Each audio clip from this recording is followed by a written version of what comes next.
Many years ago, I lived in America, in Texas actually, and I was fortunate enough to live on a ranch. It was a giant ranch, a million acres, over a million acres, which was large by Texas standards, and they'd been there ever since the Texas War of Independence, when basically they'd stolen that land. That land had been stolen from Mexico. But the American Indians had collected peyote historically for centuries from an area that was adjacent to the ranch where peyote had obviously grown for centuries, and through an act of Congress immediately prior to the Second World War, the American Indians, Native American Indians, were given the right to collect peyote because it was part of their culture. Anyway, I got friendly with one of them, mainly because I helped him. His truck had broken down. I helped him fix his truck, and we had the same truck. And I noticed when I visited him, he had a house that was fairly near the entrance to the ranch. And I noticed that there were strings of what looked like kind of misshapen blobs hanging in strings, almost like a series of maybe 12 or 15 of them hanging in a line on a string. I always wondered what they were. They kind of reminded me of conkers when I was a boy. We used to put conkers on string and fight with conkers and everything. Anyway, I found out it was peyote, and of course, because of my experiences of living in California, I was immediately interested because I particularly loved mescaline, which is a derivative of peyote. So, somewhat reluctantly, with each little visit, he would kind of divulge a bit more information. And so I managed to work out that he was down there, he came every year, and that he picked peyote, and of course then immediately I wanted to go with him to pick peyote, and now that started off as being completely out of the question. And I was a bit kind of insensitive about it, because not realising what's involved in terms of, actually picking peyote, which I had no idea about, actually, to tell the truth. Anyway, eventually he agreed that he would take me to see the peyote. There wasn't anything said about whether I could watch what was going on or whatever. At least he'd show me where it was, which again, they're very reluctant to show anybody that wasn't Native American Indian, and also had to be a bruja, an actual trained roadman. Then they were all like hereditary people. They didn't want white hippies anywhere near the place. They were very, very, very, very concerned that hippies shouldn't kind of pollute the spiritual aspect of their ceremonies.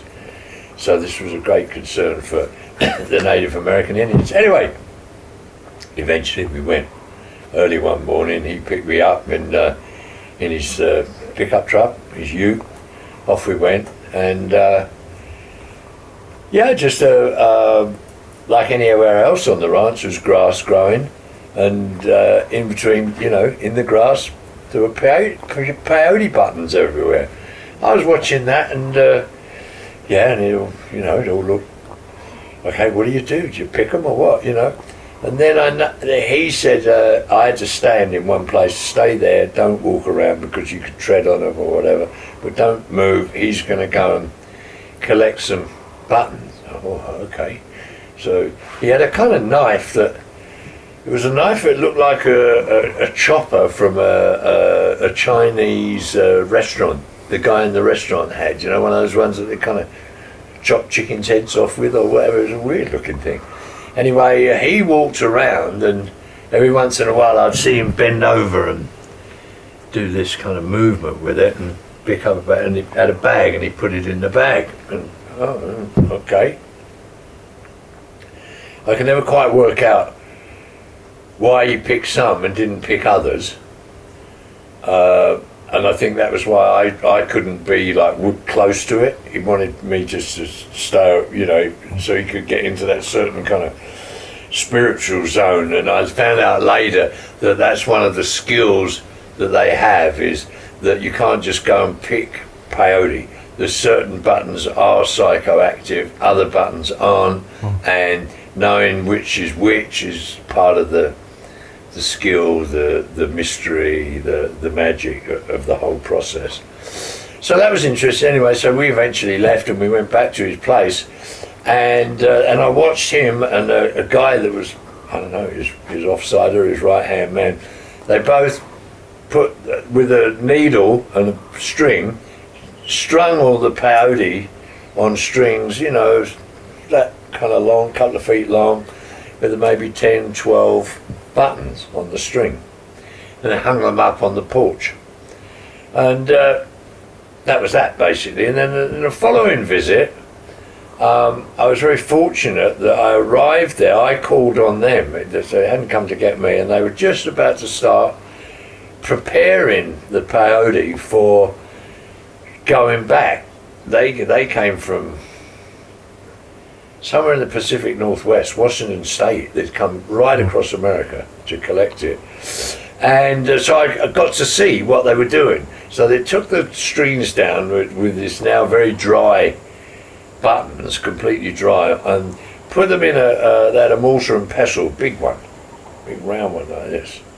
And they put, I don't know, maybe 8, 10 buttons in there. Then they got a big mortar, and they're crunching it all up, crunch, crunch, crunch, crunch, crunch, crunch. And so they made it basically like a rough powder, if you like. And then I was, you know, observing it all, and basically not asking stupid questions, just being quiet and just digging it all. And then they'd take their hand like this and go, and spit in their hand, and then put the right hand into the bowl and take a pinch of the material that was in the bowl of the mortar and pestle, stick it in their hand like that, roll it around, another spit, roll it around. So then it would make a ball like the size of like a marble, a kid's marble, a nice big fat marble that you would treasure as a kid, you know, one of them. So, you know, kind of like that maybe, you know what I mean? Less than an inch across, but a kind of quite fat, juicy kind of ball. Yeah, and that's what they did. And so eventually they'd have, I don't know, 100, 150 of them. And then they'd leave them all in the sun, and they'd dry again, and they'd be brick hard. And that was how they transported them. And then they'd put them in a bag, and they'd go back to wherever they came from. Anyway, in a later time again, I talked to them about how you take it, you know, how they take it, and so they just said, well, they take it with water, and you just take however many you want, right? And I could never actually get them to really specifically say, oh, you take, you know, 1.5 will do you, or whatever, or 3 or 5, or I never could get a number out of them really.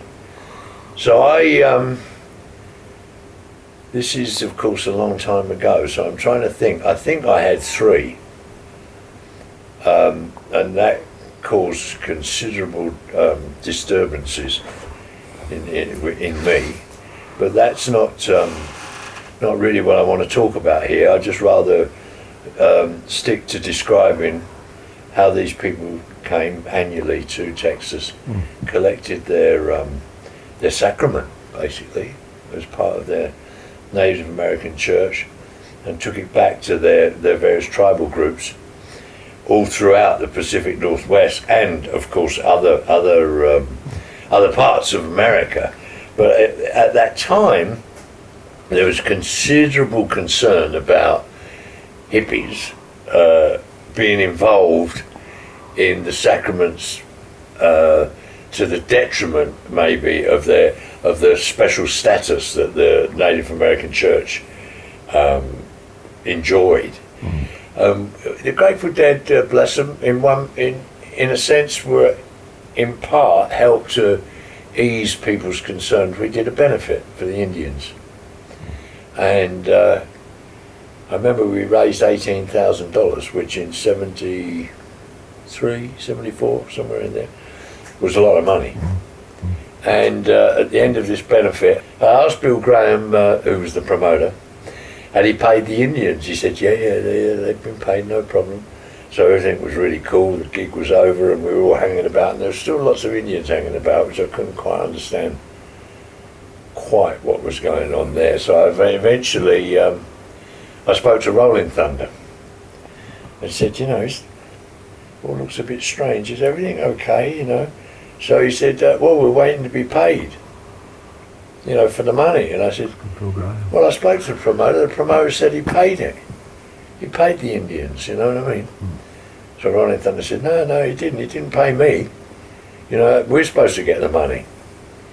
So of course what had happened was the cheque, thank goodness it was a cheque and not, you know, 18,000 in cash, had been given to the wrong Indians. And Bill Graham, who you'd have thought would have been slightly more sensitive, given that he was a, you know, refugee from the Holocaust and concentration camps and all that. And I said to Bill, you know, mate, who did you give the money to? To which he said, an immortal reply, I don't know, some Indians, mate, they all look the same, you know what I mean? So there we are. Peyote, to this day, is collected in Texas by the American Indians. It's, and they've managed to keep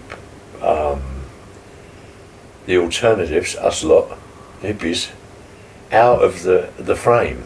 And I know that various kind of psychonauts tried to infiltrate the American Indian trip and share in their peyote ceremonies. And the American Indians, as far as I know, to this day, have steadfastly refused to allow it to be spread, you know, beyond their clan or their groups. And that's it. That's my little tale. Thank you.